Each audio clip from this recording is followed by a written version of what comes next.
jedno zabójstwo, portal prowadzący tylko w jedną stronę i dwoje braci, którzy mieli rządzić światem, ale zamiast tego rozpętali takie bagno, które rozlało się na cały Enrod. A najgorsze jest to, że ten zły prawdopodobnie nim nie był.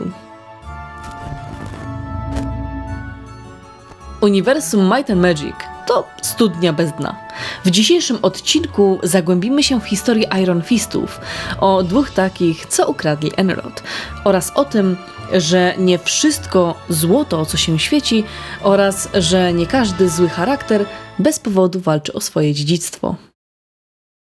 Przyjrzymy się wojnie o sukcesję nie przez pryzmat zwycięzców, ale konsekwencji, bo im głębiej wchodzimy w tę historię, tym mniej oczywiste staje się pytanie, kto miał rację.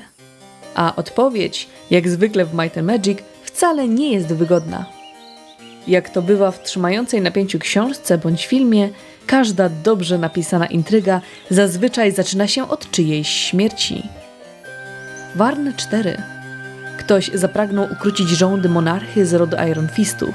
I tą osobą okazał się nie kto inny, jak kuzyn króla, który po dokonaniu zbrodni ogłasza się nowym władcą. Czas robi swoje i po latach jego syn obejmuje władzę, Ragnar Iron Fist. Przejęcie dowodzenia jest dopiero początkiem.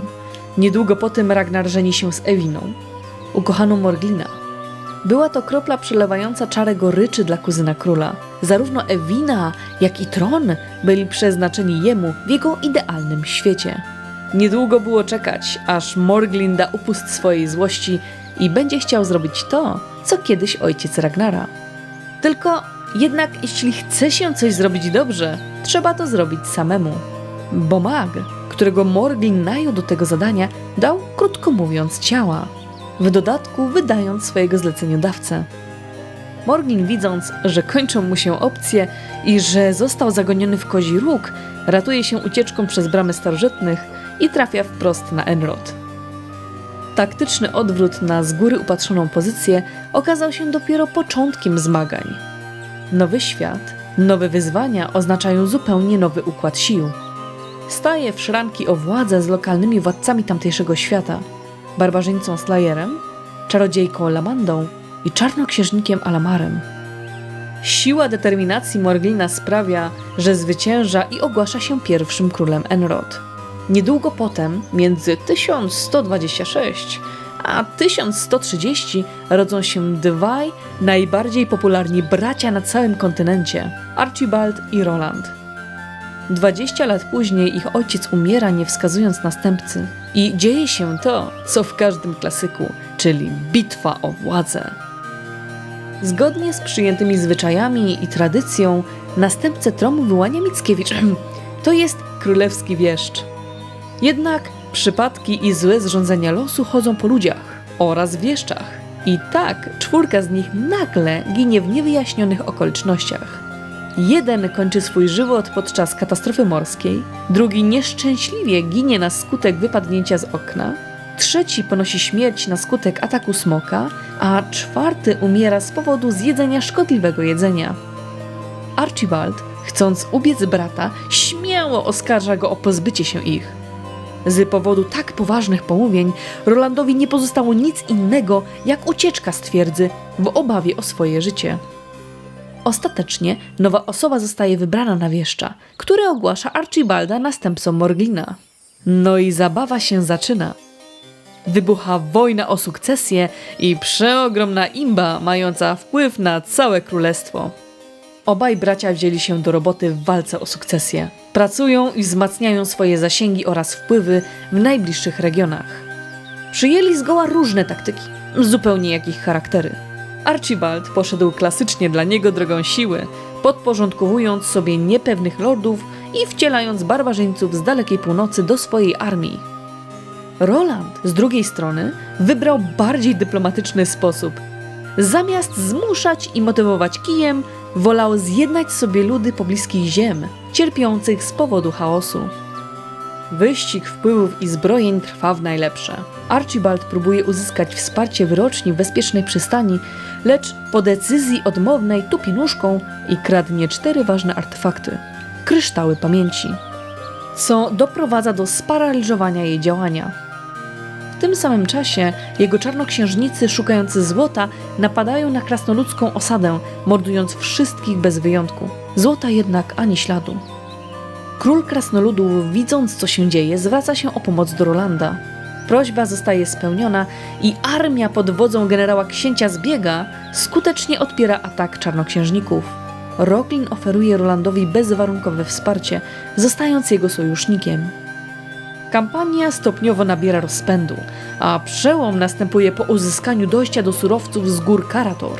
Wojska przejmują dolinę Lorendale, izolując zamek Archibalda od kluczowych dostaw. Sprytnie. My też staramy się tak działać.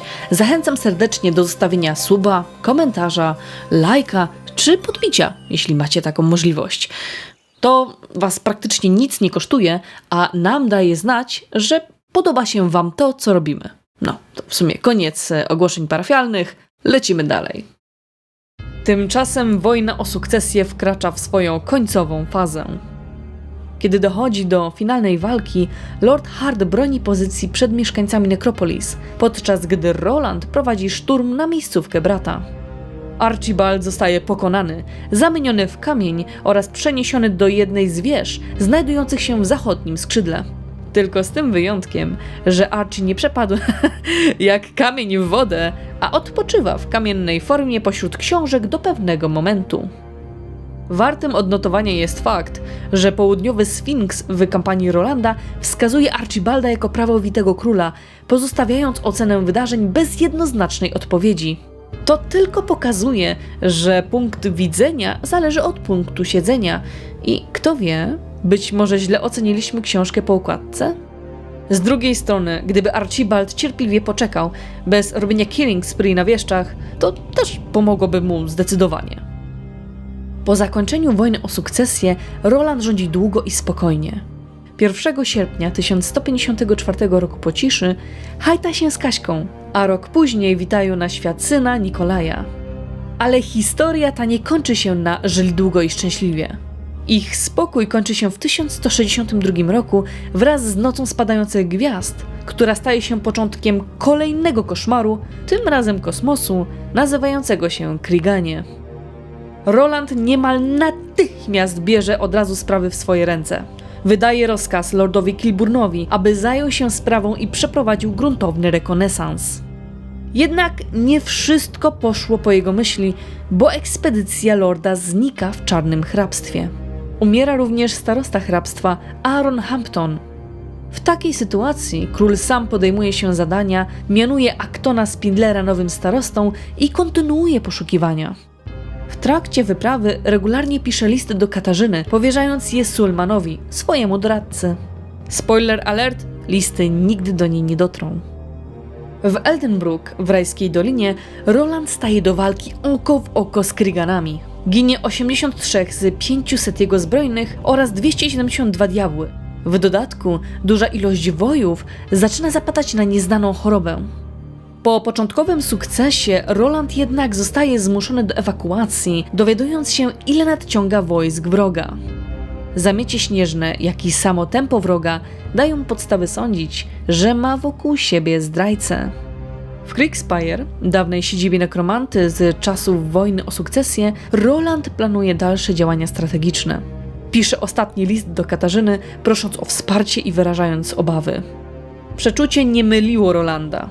Zdrajcą okazał się Sulman. Przez jego machlojki Kriganom udaje się pojmać króla do niewoli. To nie koniec wieści.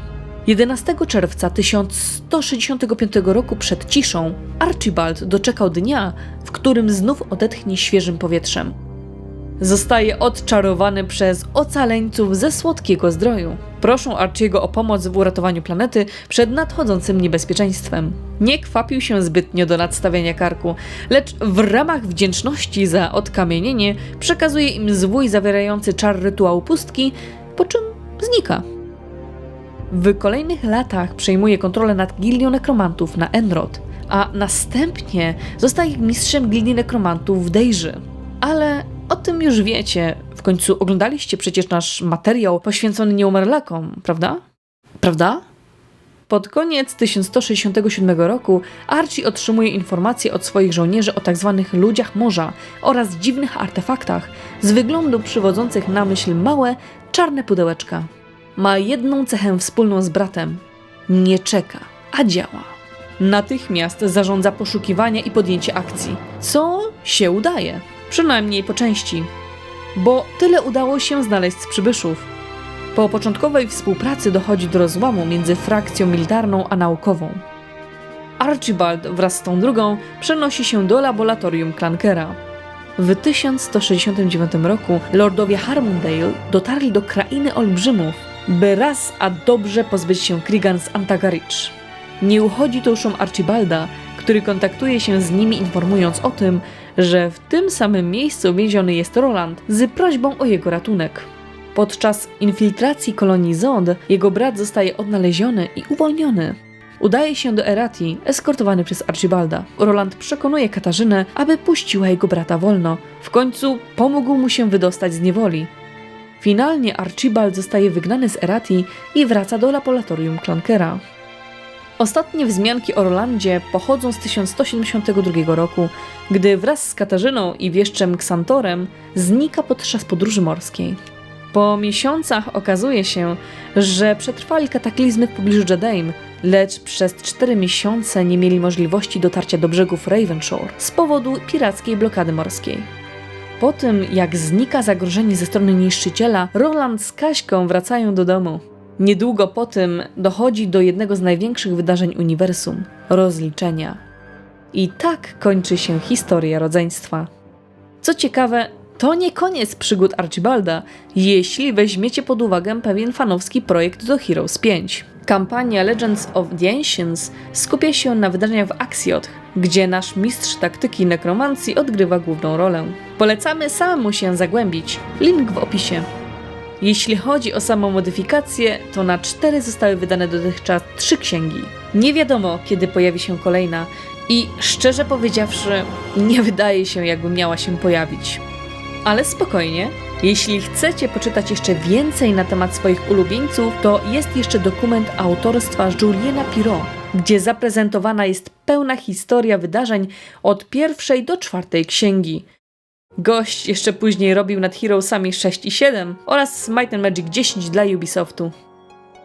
Historia Iron Fistów pokazuje, że większość wojen zaczyna się nie od wielkich idei, tylko od jednego gościa, który uznał, że tron i żona były mu pisane.